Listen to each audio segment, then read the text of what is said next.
একজন রিক্সাওয়ালা বলছিলাম, কোনো এসএসসি ফেল মেয়ে থাকলে জানাবেন, ফরজ কাজটা সারতে চাই।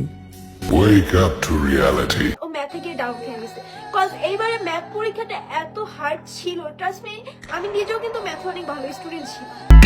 বিশ্বাস করেন এবার ম্যাথ পরীক্ষাটা এত হার্ড হয়েছে, মানে কি বলবো। প্রশ্নটা খোলার পরে দেখি প্রশ্নের ভিতরে টিকটক, আর টিকটকে ঢোকার পরে দেখি আমার দুইটা গোল গোল ডাব।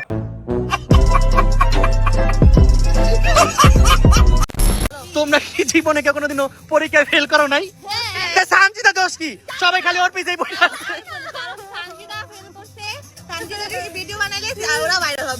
দ্যাটস ওয়াই আমি এখন বাংলাদেশের নাম্বার 1 গু ইউটিউবারকে নিয়ে একটি শায়রি বলবো। তো আর ইউ রেডি গাইস? और अभी तो रुको, क्लाइमैक्स अभी बाकी। হ্যাঁ ভাই, শায়রিটা আমি বলতেছি তার আগে আমার সাবস্ক্রাইবার্স, আমার কলিজার ভাই ও বোনদের জন্য রইল মন থেকে ভালোবাসা। Love you everyone.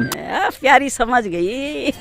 দেখো, আমি আমার রিসেন্ট ভিডিওতে বলছিলাম তোমরা যদি এদেরকে নিয়ে ভিডিও চাও তাহলে 100 কমেন্ট কমপ্লিট করো, তারপরে তো বাকিটা ইতিহাস। তোমরা মাত্র 4 ঘন্টার ভিতরে 100 কমেন্ট কমপ্লিট করে দিছো। এখন তোমরা সবাই আমার কাছে যেটা আশা করতেছো তার থেকেও বেশি আজকের ভিডিওতে দেখতে পারবা। এন্ড এই ভিডিওর পার্ট 2 যদি তোমরা দেখতে চাও তাহলে এই ভিডিওতে 1K লাইক কমপ্লিট করো। তো গুরু প্যান্টের নিচ থেকে হাতটা বের করে সাবস্ক্রাইব করে ঘন্টাতে জোরে থাবড়ে দাও যাতে নেক্সট ভিডিও মিস না যায়। বাট আমি বলো, ছোট মানুষ তো বুঝে নাই লাইভে, মানে ওকে অনেক মানুষ উল্টাপাল্টা কথা বলতেছিল, এই জন্য ও কি ওই কি বোঝে আর কি না বোঝে ওইটা আমি একটু পরে দেখতেছি। তার আগে আপনাকে নিয়ে আমি সুন্দর একটা শায়রি লিখছি। তো শায়রিটা কি হবে দেখো। বগুড়া দই ভালো, সিলেটের ভালো চা, কি তোমরা ওয়া ওয়া বলবা না কেউ? আরে বগুড়া দই ভালো, সিলেটের ভালো চা, তোমরা অনেকে হয়তোবা জানো না, রাকিব হোসেন একটা লুচ্চা।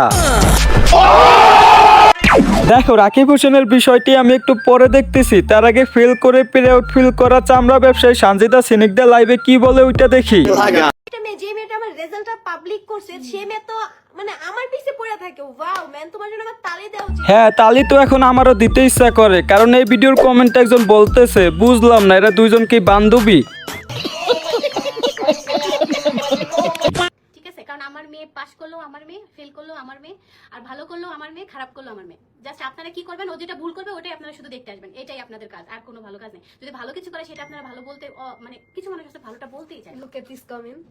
কি আরে বলুন কি? Look at this comment. ওরে বাবারে বাবা, গোষ্ঠী মারছে যে এসএসসি পরীক্ষায় 2 বিষয় করছে ফেল, সেও এখন লাইভে এসে ইংলিশ ফুটায়। বাহ চুদির ভাই, বাহ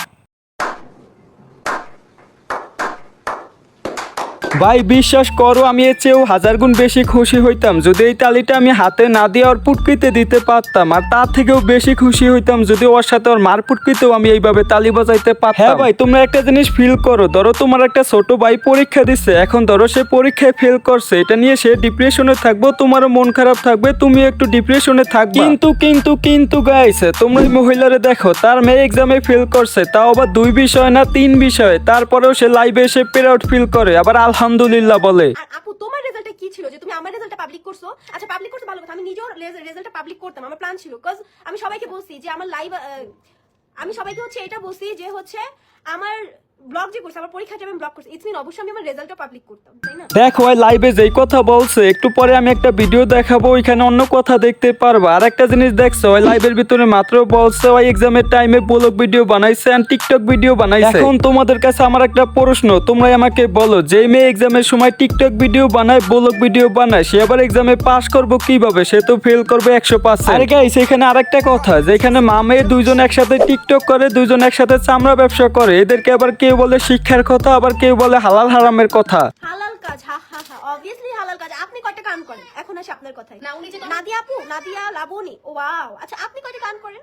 আপনি তো হালাল কাজ করেন। দেখ, যেই লোকটা সকাল থেকে সন্ধ্যা পর্যন্ত কাজ করে, মাথার গাম পায়ে ফেলে পরিশ্রম করে 2 টাকা ইনকাম করে, আমি মনে করি তার ওই 2 টাকা লক্ষ কোটি টাকার সমান। আর তোরা যারা চামড়া ব্যবসায়ী আছো, যারা মাসে লক্ষ লক্ষ টাকা ইনকাম করো, তোরা যারা অনলাইনে এসে চামড়া ব্যবসা করে লক্ষ লক্ষ টাকা ইনকাম করো, তোদেরকে বলি শোন, তোদের এই লক্ষ লক্ষ টাকা আমার একটা বালের সমান।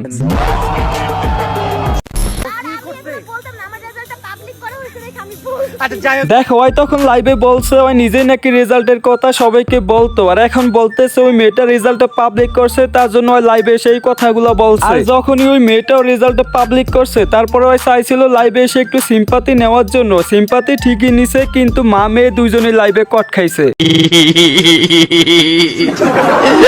সো গাইস এই ছিল আজকের ভিডিও। তো এখনো রাকিব হোসেন এন্ড তুমুরান ফেরের অনেকগুলো ক্লিপ বাকি আছে। তো গাইস তোমরা যদি এই ভিডিওর পার্ট 2 চাও তাহলে এখন এই ভিডিওতে 100 কমেন্ট কমপ্লিট করো, তাহলে পার্ট 2 দেখতে পারবা। তো আজকের মতো বিদায় নিচ্ছি, আল্লাহ হাফেজ।